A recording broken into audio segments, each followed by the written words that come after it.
कक्षा 11वीं अर्थशास्त्र में हम लोग केंद्रीय प्रवृत्ति की माप पढ़ रहे हैं और इसमें पिछले वीडियो में हम लोग समांतर माध्य निकालना सीखा था व्यक्तिगत श्रेणी के लिए।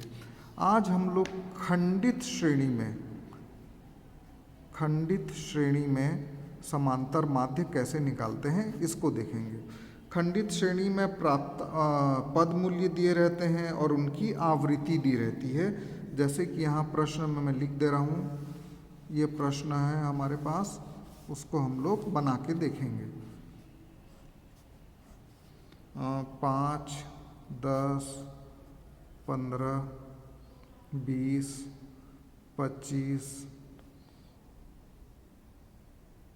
5, 10, 15, 20, 25, 30, 35, 40 और इनकी छात्रों की संख्या दी हुई है 5, 7, 9, 10, 8, 6, 3 और 2। ये है प्राप्तांक है और ये है छात्रों की संख्या। ये प्रश्न आपके पुस्तक में भी दिया हुआ है, पेज नंबर 135 में आप लोग देख सकते हैं। अब इसको हम लोग टेबल के फॉर्म में जमा लेते हैं।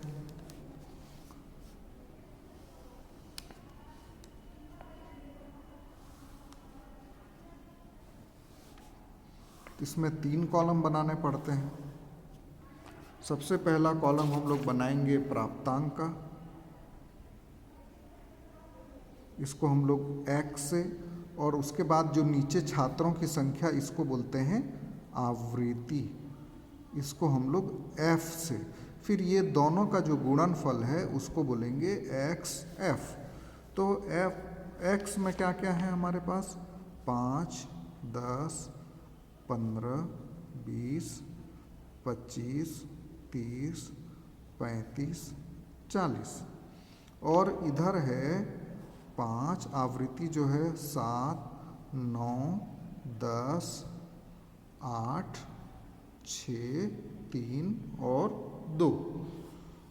तो सबसे पहले हम लोग क्या करेंगे, जो आवृत्ति है इसका निकालेंगे समीशन f। इसको हम लोग गिन लेंगे, 5, 7, 12, 9, 21, 10, 31, 8, 39, 6, 45, 3, 48 और 2, 50। उसके बाद f और x और f का गुणा करना है, तो ये दोनों का गुणा करेंगे। 5, 5, 25, 10, 7, 70, 15, 135,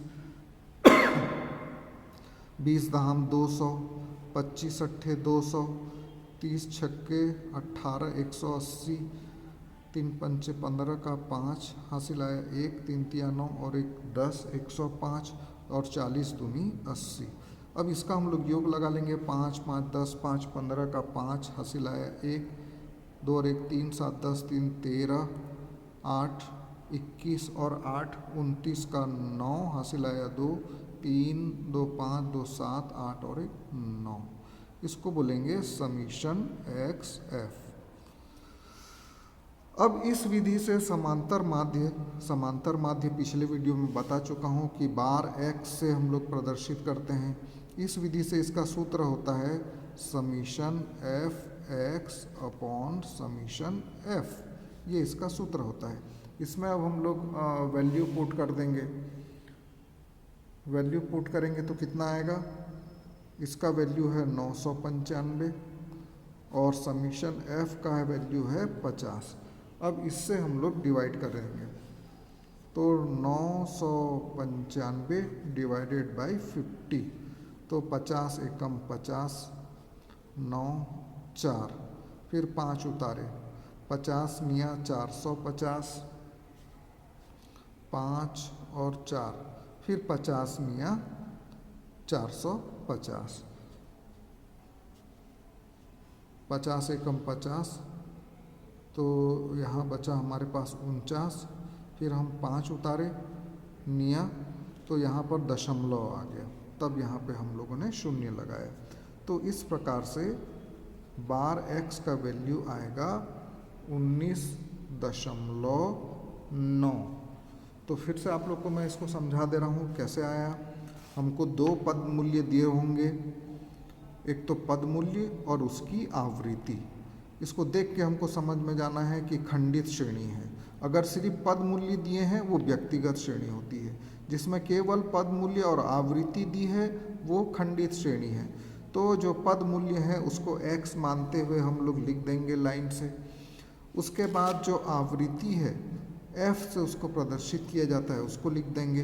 फिर summation of x into F कर देंगे, दोनों का गुणा कर देंगे, इसका योग लगा लेंगे, आ जाएगा समीशन xf। और आवृत्ति का जोड़ लगा लेंगे, उसको बोलेंगे समीशन f। सूत्र है bar x is equal to summation F X upon summation F. तो इसके में हम लोग वैल्यू को पुट कर देंगे और भाग देने पर जो उत्तर आएगा वही कहलाएगा समांतर माध्य। तो ये सरल लगा होगा आप लोगों को।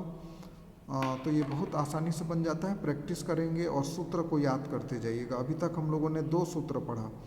कौन कौन सा सूत्र हम लोगों ने पढ़ा? व्यक्तिगत श्रेणी से निकालने का सूत्र होता है bar x is equal to summation x upon n, और इसमें सूत्र है bar x is equal to summation F X upon summation F. अब तीसरे वीडियो में हम लोग अखंडित श्रेणी पर कैसे बनाते हैं इसको देखेंगे।